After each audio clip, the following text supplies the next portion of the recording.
ప్రముఖ పుణ్యక్షేత్రం వేములవాడ రాజన్న ఆలయం మహాశివరాత్రికి సిద్ధమైంది.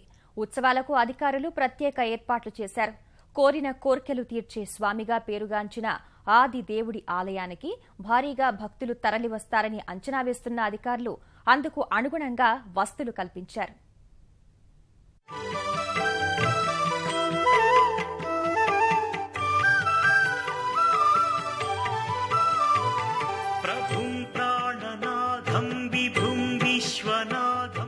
మహాశివరాత్రిని పురస్కరించుకుని రాజన్న ఆలయం సర్వాంగ సుందరంగా రూపుదిద్దుకుంది. 3 రోజుల పాటు జరిగే ఉత్సవాల కోసం భారీ ఏర్పాట్లు చేశారు. దాదాపు ₹1 కోటి నిధులు ఖర్చు చేసి వసతులు కల్పించారు. భక్తులకు ఇబ్బందులు కలగకుండా ఉండేందుకు ఆలయంలో పలు ఆర్జిత సేవలు రద్దు చేసి లఘు దర్శనం కల్పించనున్నారు. గురువారం రాత్రి 9 గంటలకు నిశి పూజ అనంతరం మహాశివరాత్రి వేడుకలు ప్రారంభమవుతాయి.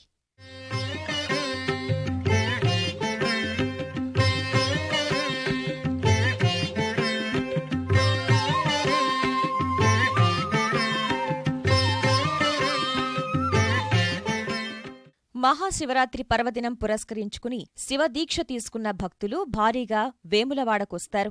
ఆలయ ప్రాంగణంలోనే జాగరణ చేస్తారు. రాత్రంతా జరిగే ప్రత్యేక పూజలతో పాటు శివ కళ్యాణంలో పాల్గొంటారు. కోడె మొక్కులు చెల్లించుకునేందుకు భక్తులు పెద్ద ఎత్తున తరలివస్తారు.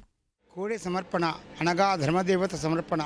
సంతానం కొరకే మొక్కి సంతానం కాగానే స్వామివారి యొక్క దర్శనానికి వచ్చి ధర్మకుండంలో స్నానమాడి జోడు కోడెలను దేవాలయం చుట్టూ తిప్పి స్తంభాన్ని కట్టి ఆ తండ్రికి మొక్కులు తీర్చుకునే అలాంటి భక్తులు అనాదిగా ఈనాటి వరకు కూడా జరుగుతున్న విషయం ఇది.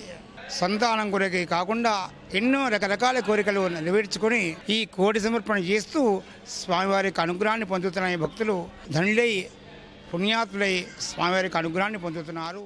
ఎంతో భక్తితో వచ్చేవారికి ఇబ్బంది కలగకుండా ప్రత్యేకంగా 1,90,000 చదరపు అడుగుల మేర చలువ పందిళ్లు, తాగునీటి సౌకర్యం కోసం 175 కుళాయిలు ఏర్పాటు చేశారు.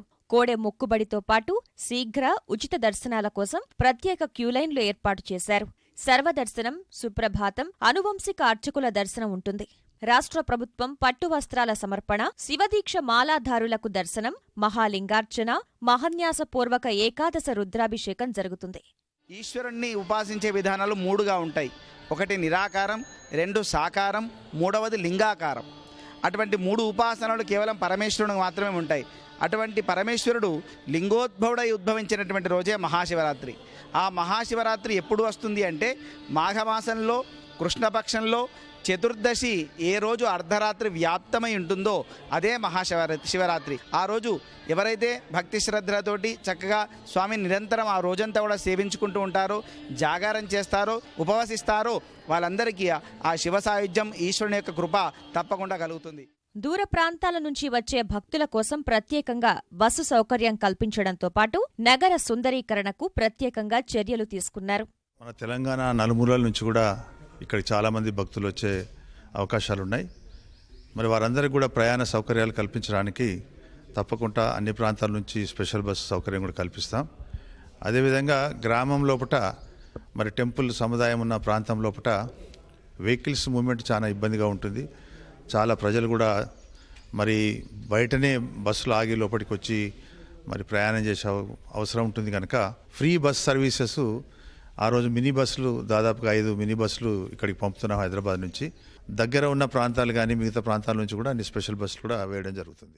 అన్ని సౌకర్యాలను కూడా మెరుగుపరిచి ఇటు త్రాగునీరు కానివ్వండి, ఇటు నాంపల్లి గుట్ట కానివ్వండి, ఇటు రహదారులు కానివ్వండి, దేవాలయంలో కూడా భక్తులకు అన్ని సౌకర్యాలు ఏర్పాటు చేయడం జరుగుతుంది. కాబట్టి మరి 23-24 నాడు రాష్ట్ర సాంస్కృతిక మరి డైరెక్టర్ గారు మామిడి హరికృష్ణ గారి ఆధ్వర్యంలో ప్రేరిణి శివతాండవం ఇతరత్ర పెద్ద సాంస్కృతిక కార్యక్రమాలు, దానికి మంత్రివర్యులు ఇంద్రకరణ్ రెడ్డి గారు, గౌరవ స్పీకర్ గారు కూడా ఒకరోజు తప్పకుండా వస్తామని మాటిచ్చినారు.